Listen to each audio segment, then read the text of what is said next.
So if you want to scale your high ticket business, the number one problem that I see high ticket entrepreneurs make is trying to scale advertising first without addressing the trust deficit disorder. So in today's market, there is a huge amount of lack of trust, okay?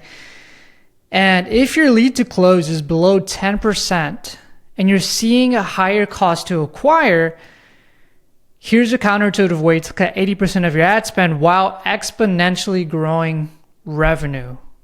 Okay, so for the last 5 years, I was the guy on the other end of those sales calls, actually selling to the leads, talking to them.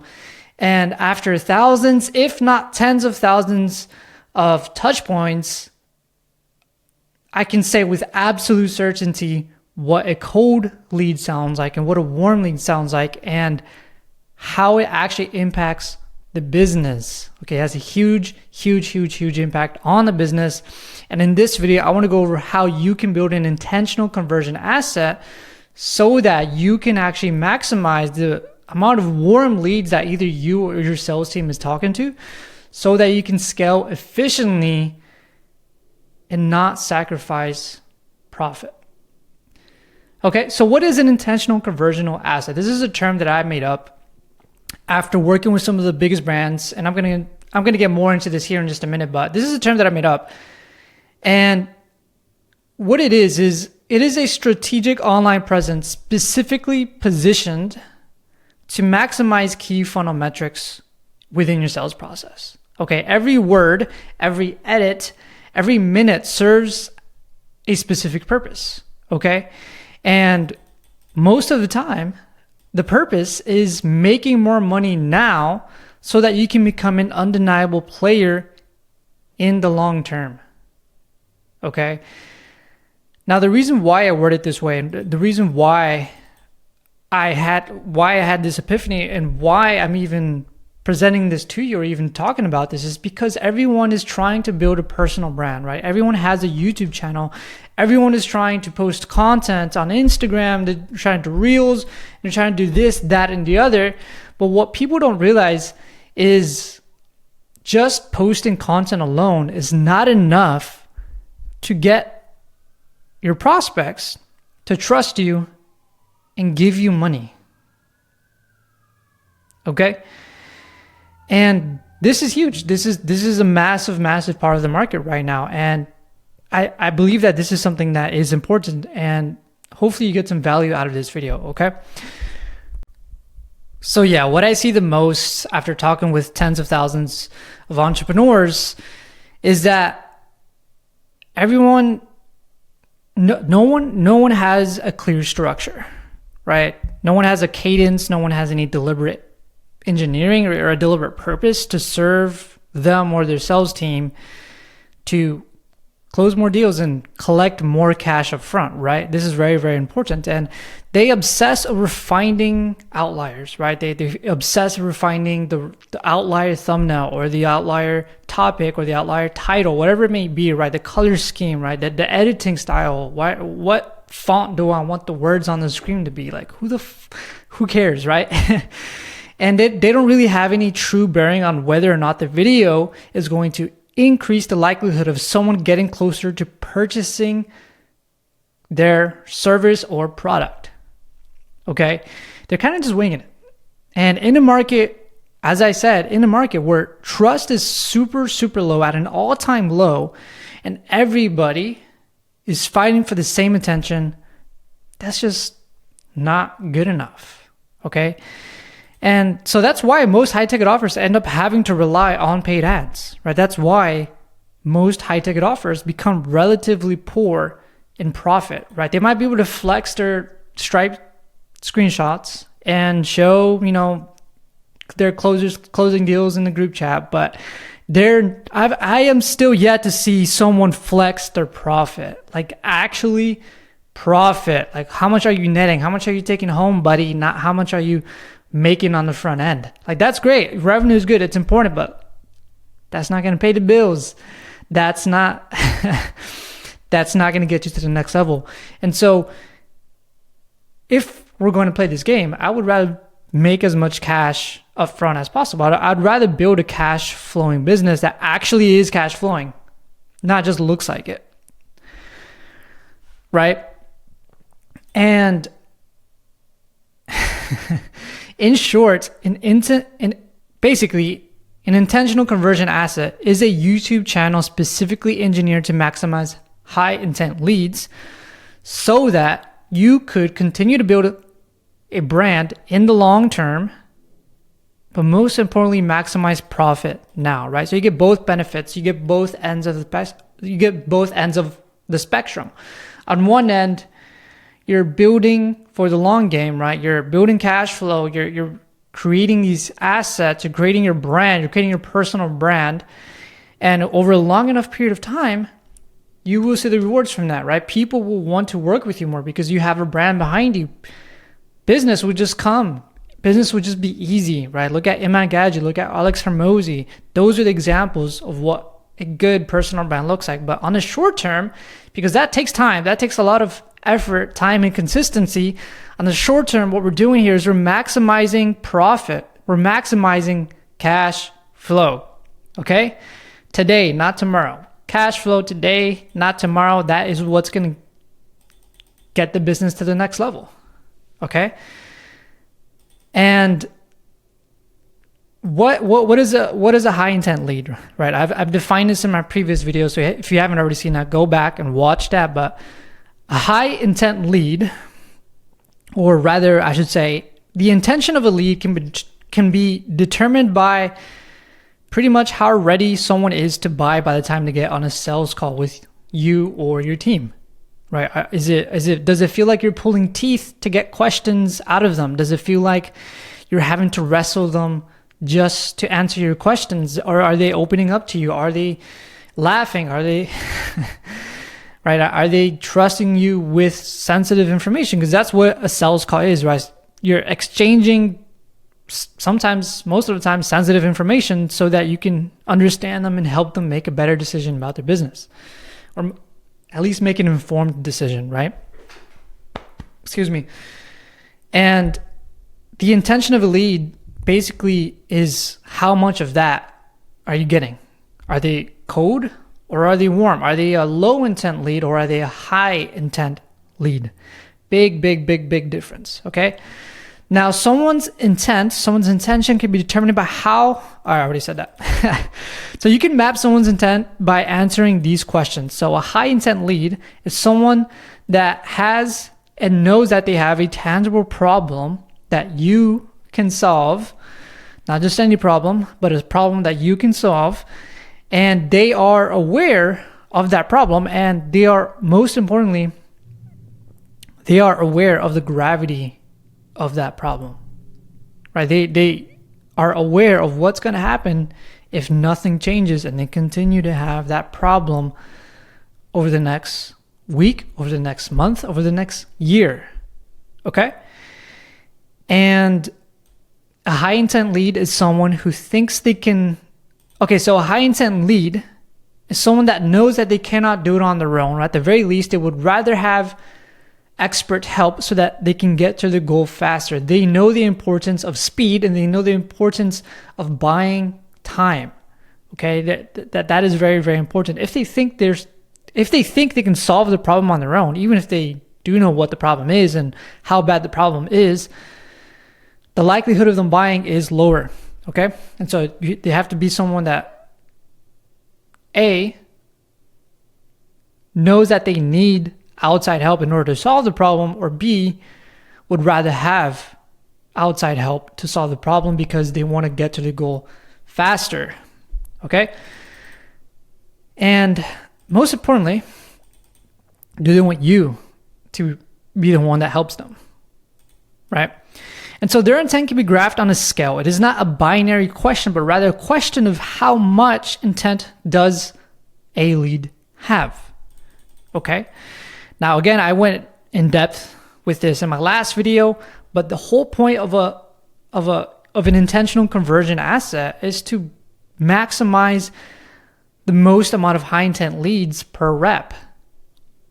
And close more deals, close bigger deals, get less payment plans, get more paid in fulls, and overall become a category of one, become a Goliath in your industry, right? This is after working with some big brands. And again, I'm going to talk about this here in just a minute, but after working with some big brands, I noticed that the guys at the top, the real players, the people that actually have a personal brand, this is the common denominator, okay? Yeah, this is super, super important because getting more ready to buy leads who trust you before they ever get on a sales call is going to give you so much more leverage, right? It's going to allow you to throttle or de-throttle ads as much as you like, and you don't become a slave to them. You don't become reliant on them. Right? And most importantly, again, you keep margins high. You're able to actually have a cash flowing business, not just a high revenue business. Okay. And here's an important note. Okay. So whether you are uploading every day or never, if you don't have a YouTube channel at all, first of all, what are you doing? Right. But in either case, you have a brand, right? You're making people aware of what your business is about. And so prospects either know about you or they do not. And if they don't know about you, get them to know about you. But if they do know about you, you might as well make it so that they can not only just know about you, but actually trust you and your sales team to solve their problems. You might as well deliberately make it work in your favor if you had the chance, which you do, by the way. Okay? And I want to be absolutely clear here and say that this isn't some new revolutionary thing that I happened to stumble upon, or this is an old and tried method. But the thing is that it works, right? I'm not just making this stuff up on the fly. I'm actually speaking from experience of working with some of the top names in the space over the last 5 years. Okay? And again, this is the common denominator that I noticed. And I'm sharing this because it works, not because it's some new sexy method or some new sexy offer or some whatever the hell these guys are selling you these days.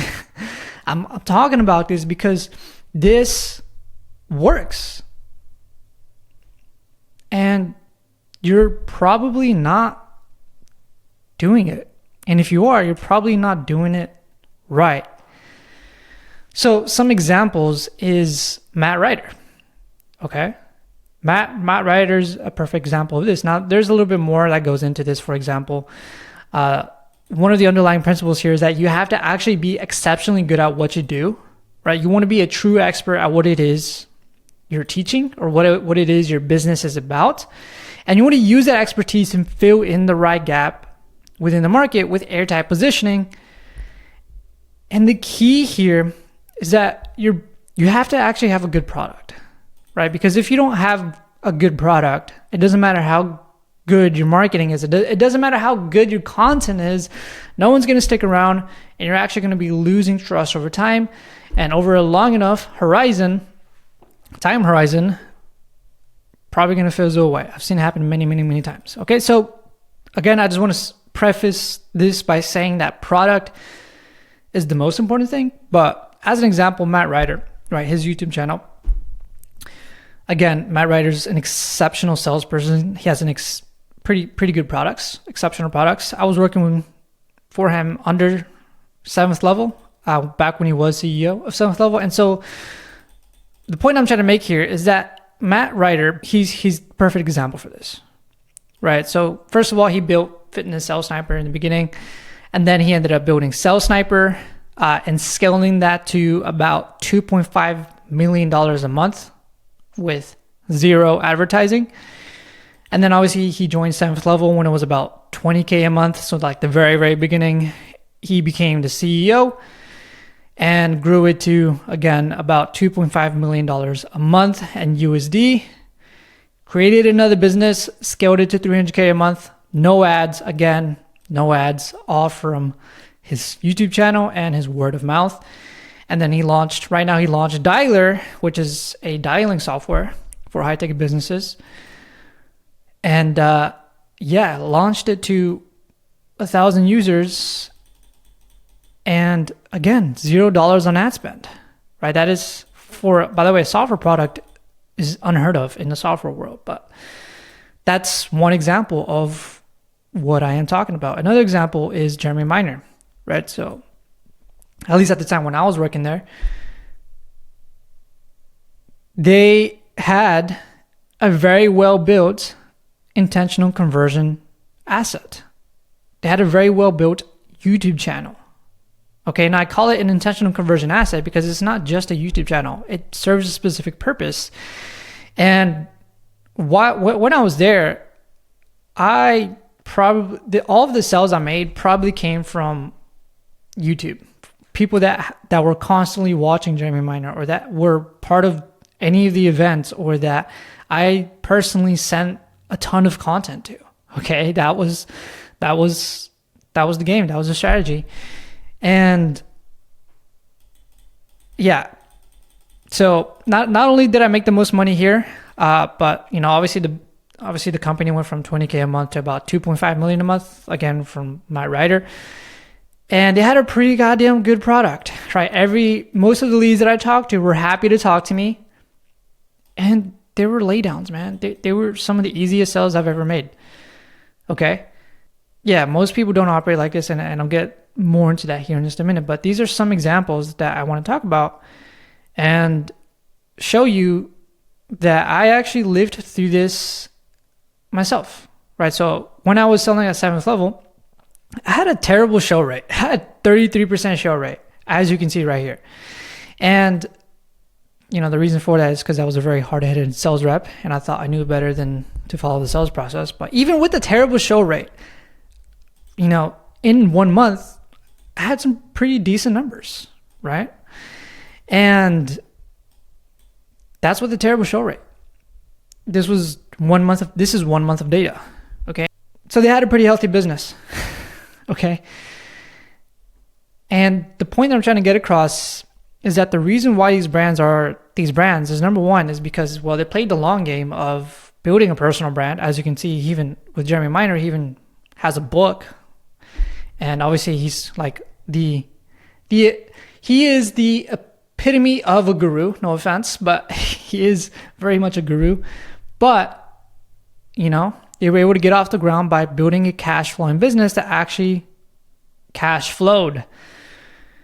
Okay, and that's the point that I'm trying to get here is you don't just want a personal brand, you want to make money now, and you want to bring cash forward as much as you possibly can, because that's what's going to allow you to invest back into the business, to invest back into your talent, invest back into the product, and build something long term. Okay?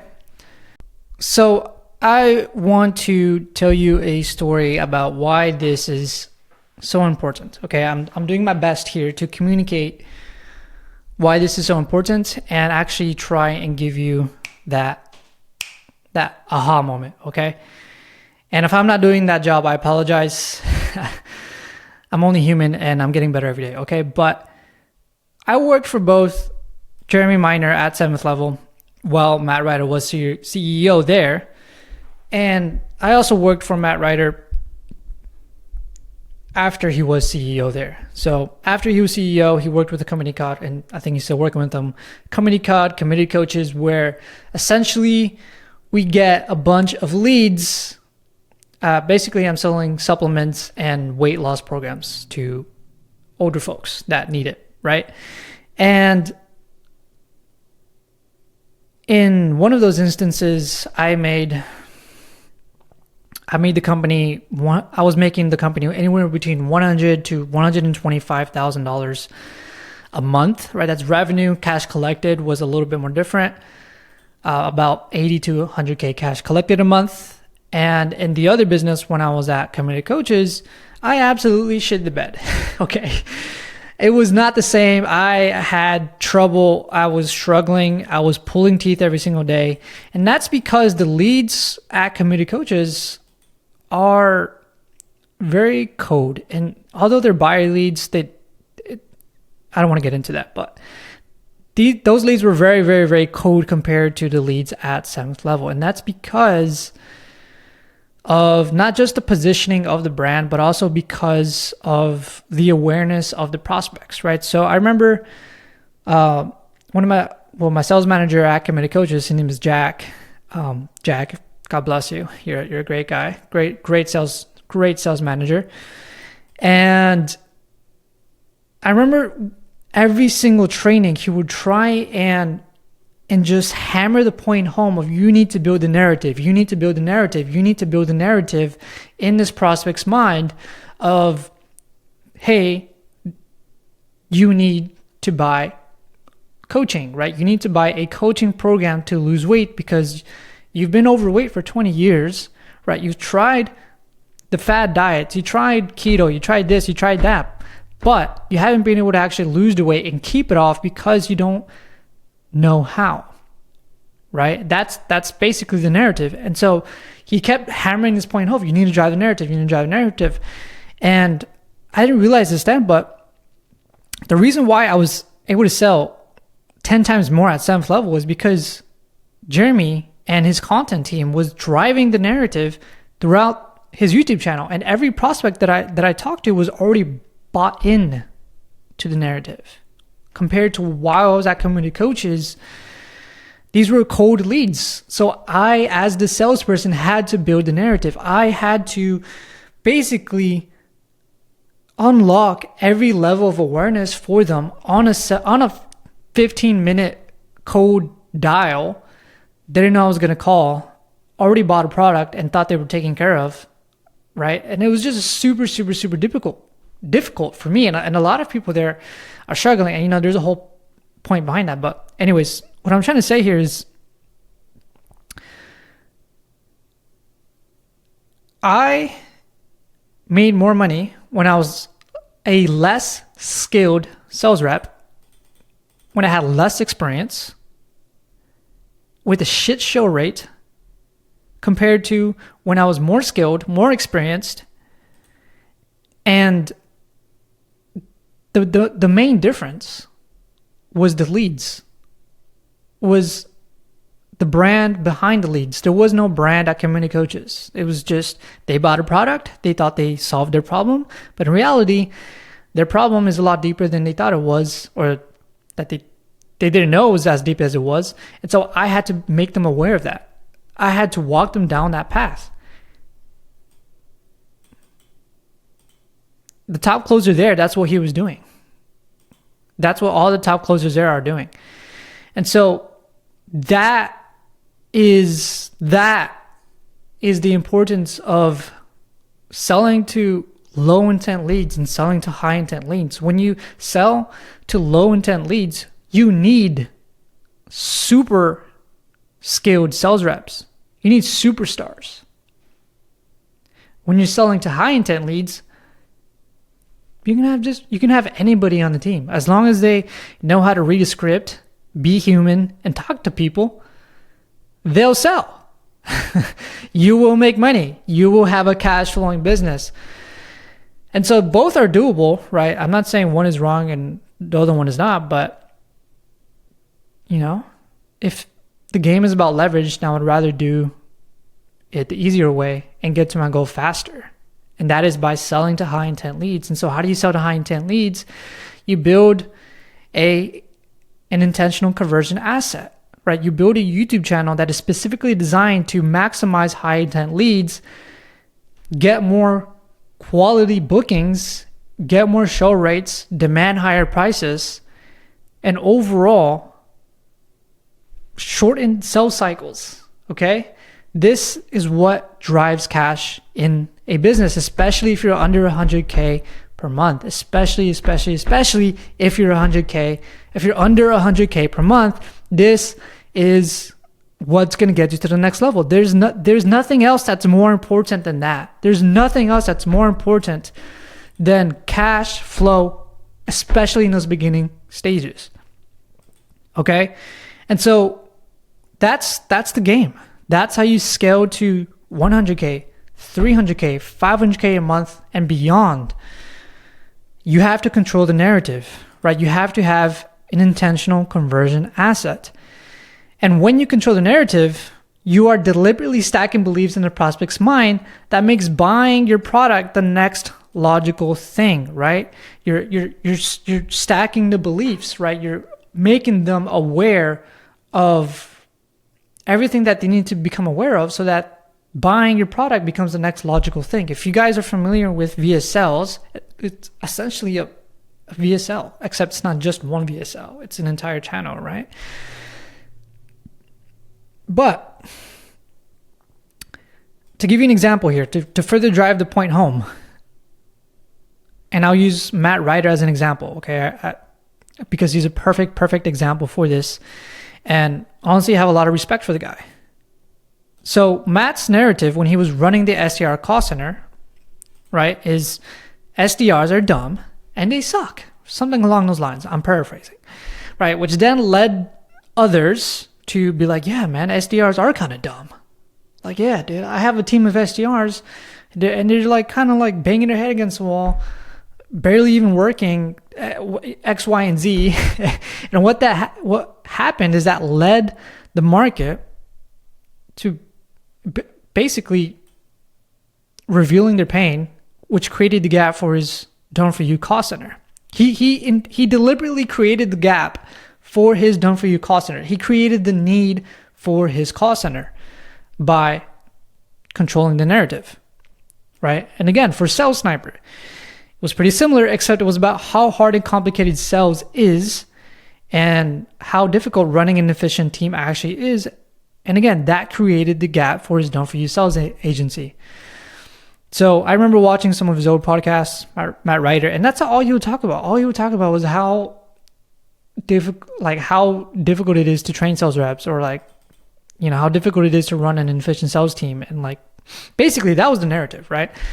And with Dialer.io, his software, the narrative is compliance and pickup rates, right? And so what he's doing is he's deliberately creating the gap in the market so that his product could then come and fill the hole, so that his product becomes the next logical thing to buy.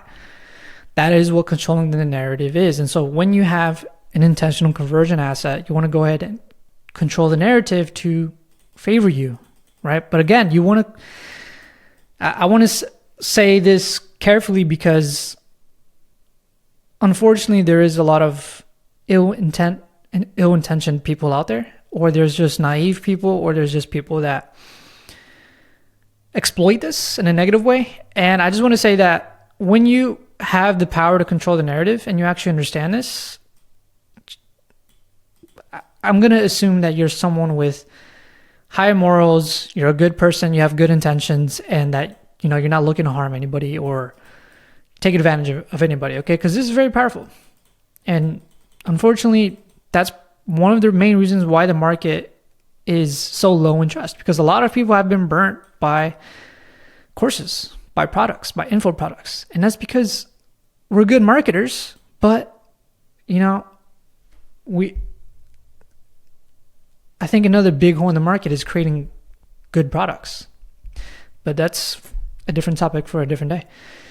And so you want to create value, right? With your YouTube channel, with your intentional conversion asset, you want to create as much value as possible. So what is value?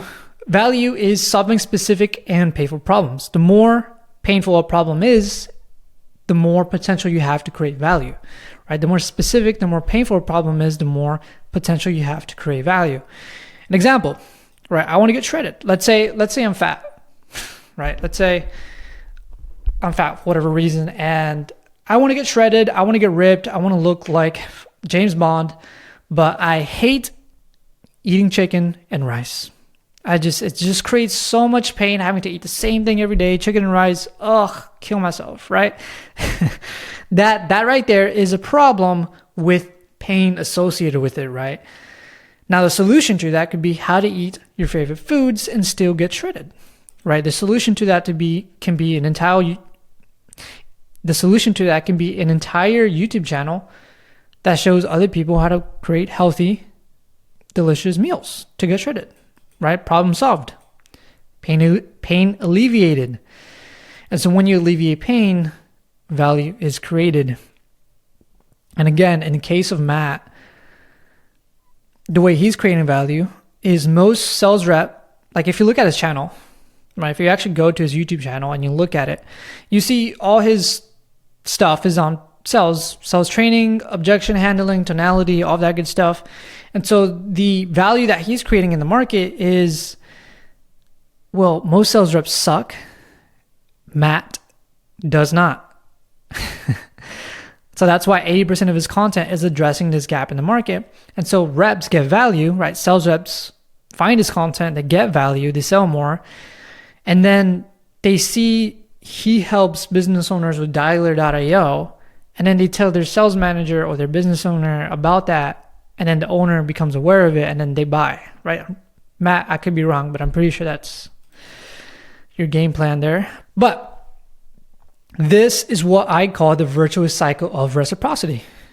Okay? You guys get it? You guys, is it starting to click? Hopefully, maybe. I could, I don't have to make these videos, right? But I hope that it is starting to make sense. And so when you create as much value in the market as possible, naturally people are going to be inclined to give you something back, right? It's either give you their time back, give you their trust back, right? Because trust actually has to be earned, or it, hopefully, best case scenario, they give you their money in order to pay you back for helping them with their problems. The problem, however, is that right now, I think there is a huge gap in the market, right? And that is because what most people do, I'm not saying, it's not their fault, but this is just the reality of the situation, is that most people, what they do is they learn about an opportunity because some guru tells them about it, right? Right now it's all about AI, create your AI thing, whatever it is. And so what they do is they focus on marketing it, on selling it, which is what is needed in the beginning, right? Because that's, you want to create as much cash flow as possible, because that's what's going to allow you to run the business. But eventually over time, they never shift their focus from marketing to what actually matters, which is product. And so, they get really good at marketing, but then their product is not that good and it starts leaking. And so that's where a lot of the negative connotation comes from the market, I believe. And again, the value created. And so when that happens and so what happens when you become really good at marketing, but the product is not as good, or it's leaking and you're not actually getting the results that you're saying. And a lot of people are flexing, low refund rates or low chargebacks, but in reality, they're just gaming the system. And if you actually talk to the customers, their customers are not happy. They're not getting results. Anyways, again, topic for a different day. I don't want to go down that hole. But when that happens, the value created, if any, so like let's say you have a content and you're trying to provide as much value as possible through your YouTube channel, all of that value is eventually offset by the advertising, right? Because people are put off in a bad way. And so in other words, they spend more and more on ads, and as long as the product is good enough, they advertise more, but they never go back, have the discipline to go back and fix the damn product. They always just advertise more. And so that is the current state of the market. That's what I have seen. It's not good, it's not great, but I think that there's work that needs to be done. Okay. And it is no surprise to me that so many businesses in the space are being cracked down by the FTC, right? I don't want to get into that as well, but there's a reason why the FTC is poking their nose around here and why everyone is now kind of just having to give all of these legal statements of, oh, we don't guarantee results. Your results vary, which is true, by the way. But anyways, the guys at the top consistently give a lot more than they ask. That's the point that I'm trying to make. Whether it's with their content, whether it's with their product, whether it's with their team, what I've noticed is that the guys at the top, after working with the guys at the top, is that they give a lot more than they ask. Right? It is a disproportionate ratio of giving compared to asking that makes them the top guy. I genuinely believe this, right? Because it is the golden rule of basically a lot of, if not every religion out there, or most religions out there for a reason. Now, I'm not an expert on religion. I'm not a, theological guy. But I do believe there's some truth to that, right? And so whatever you wish that others would do to you, do also to them. For this is the law and the prophets. Right? When you give far more than you ask, and you do this over and over again, you earn the market's trust. Okay? And so if we go back to the beginning of the video and we ask ourselves, how do you turn cold audiences into high intent leads? Well, number one, you have to intentionally build a conversion asset. You have to control the narrative, and you have to gain and earn the market's trust by giving a lot more than you ask. And so your brand really just becomes a platform to demonstrate expertise, right? And solve the market's most painful problems without them having to exchange hard-earned dollars for it. That's over time, that's what it becomes, right?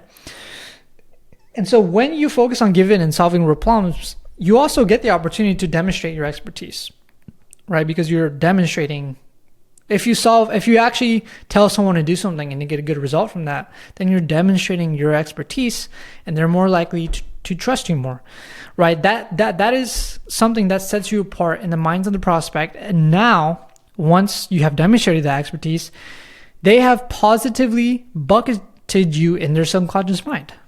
Right? You have gained status in the prospect's mind. And with enough status, you yield the power to influence. And so a lot of people throw around the word influence, but no one actually talks about what it is. And Alex Hormozi talks about this. I'm getting this from Alex Hormozi, by the way. I'm not as smart as him, so I'm just going to say that. But influence is what drives behavior, right? Basically, if you tell someone to do something, what is the likelihood that they comply? And the likelihood of them complying is how much influence you have over them. So if you want more people to buy your stuff at higher prices, you're going to need more influence. You're going to need to have more influence over them. And so Hormozi breaks this down into 4 components, influence.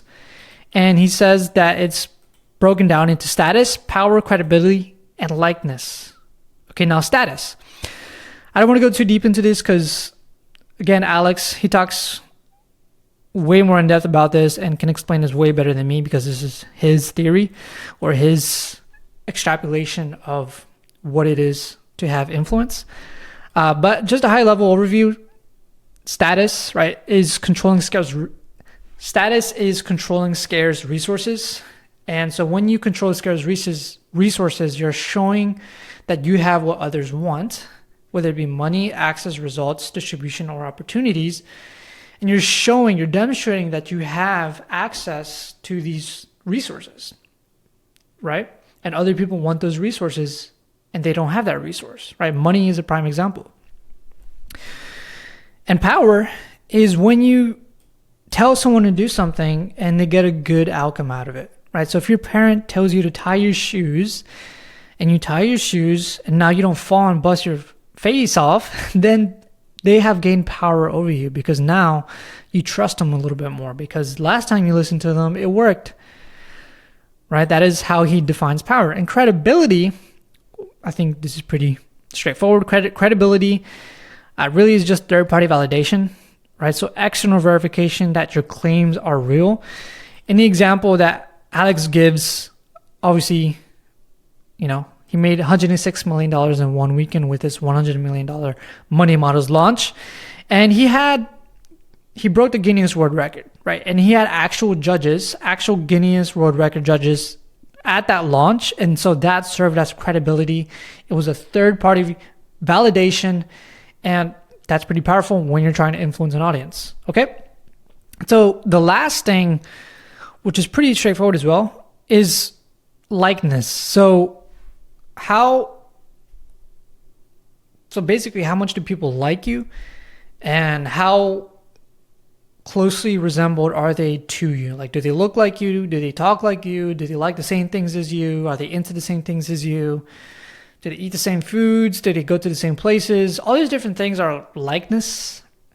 And that determines the level of influence that you have over someone, right? All these, when you combine these 4 components, you get optimal influence over somebody or over a market. And so when you want to gain influence over a market, you want to have as much status as possible, power, credibility, and likeness. And here's a few tactical steps to use in your content. So you can pause this and read this now.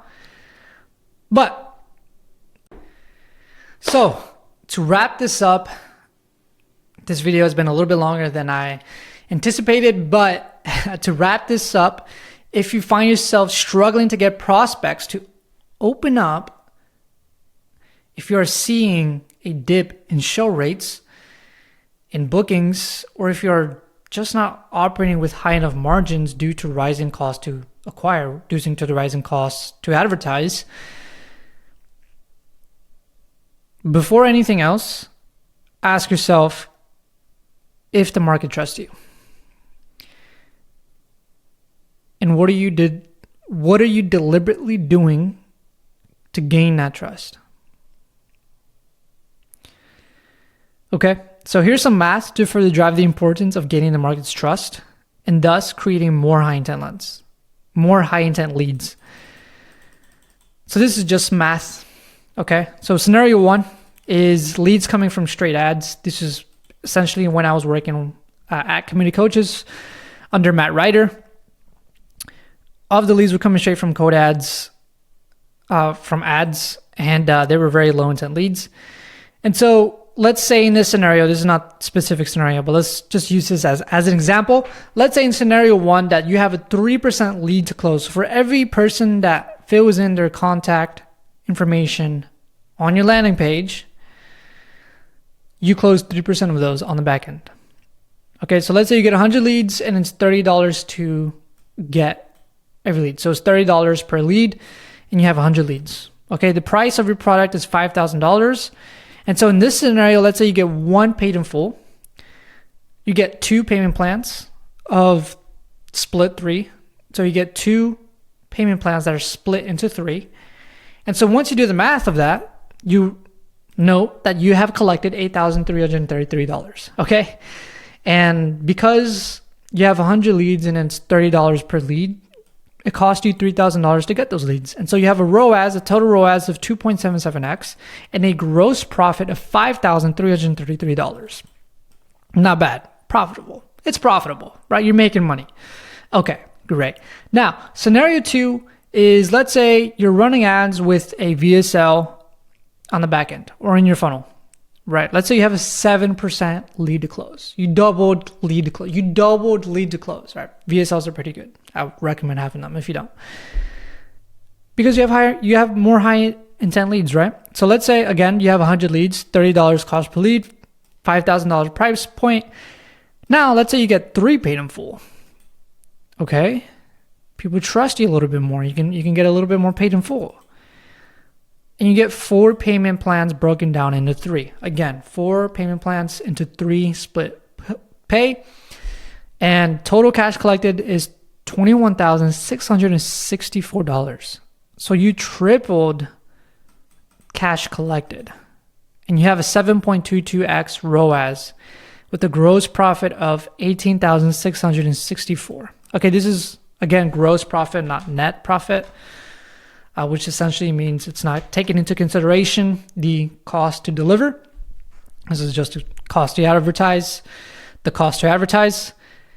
And so that's not bad, right? That's pretty good. 18K gross profit, right? 7x ROAS, that's pretty good. Like I'd want to pump that.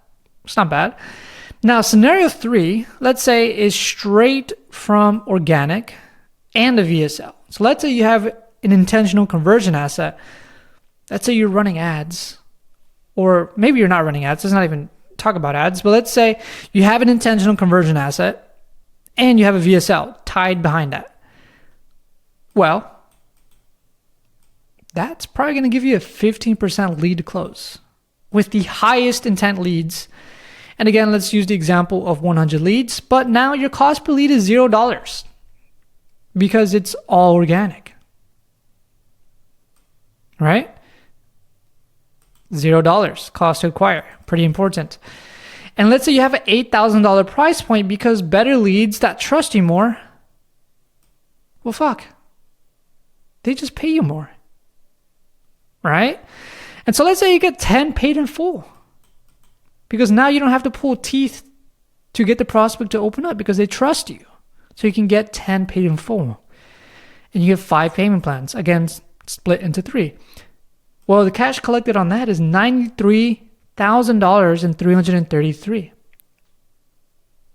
$93,333 collected, $0 to acquire, and your gross profit is $93,333, almost a 10x difference. Just by doubling the lead close, you get almost a 10x difference, 5x difference, right? So this is disproportionate. This has multiplicative effects. This has compounding effects, right? This is a force multiplier. Anyone that is nodding their head right now understands this, right? The math behind this is super, super powerful. This is why I would rather run this business. Because if the goal is to build a cash flowing business, which for me at least it is, and if it's not for you, like maybe one day you want to sell it, that's good, that's great. But for me, it's a cash flowing business. And I would rather run this, I'd rather do this, right? All day, every day. And it's not that this is wrong or that running ads is wrong or this, again, this still makes you money. This is still profitable. But it's just the difference is not a 1x, is not a 2x, is not a 3x. The difference is a 5 to 17x more. You make 17 times more compared to straight code ads with an organic funnel and a VSL. And you make 5 times more with an ads with a VSL. That, again, not right or wrong, it's just which one would you rather have? Right? And so I hope I delivered on my promise on how to turn cold audiences into high intent leads and why that's important, how that even impacts the business. This is how it impacts the business. So this is just one tiny snippet of this. I could honestly create an entire 10-hour masterclass on this, on just high intent leads and why that matters and how to do it. But hopefully this helped. Hopefully this opened up a few eyes. And if you enjoyed, if you got some value out of it, if I solved your problem that was painful, subscribe. If not, no worries. Let me know why in the comments. I'm human. I'm willing to improve. I know that I'm not perfect. And I'm not going to make the best content for everybody. So let me know why you think I'm full of shit in the comments. And subscribe. Okay, bye.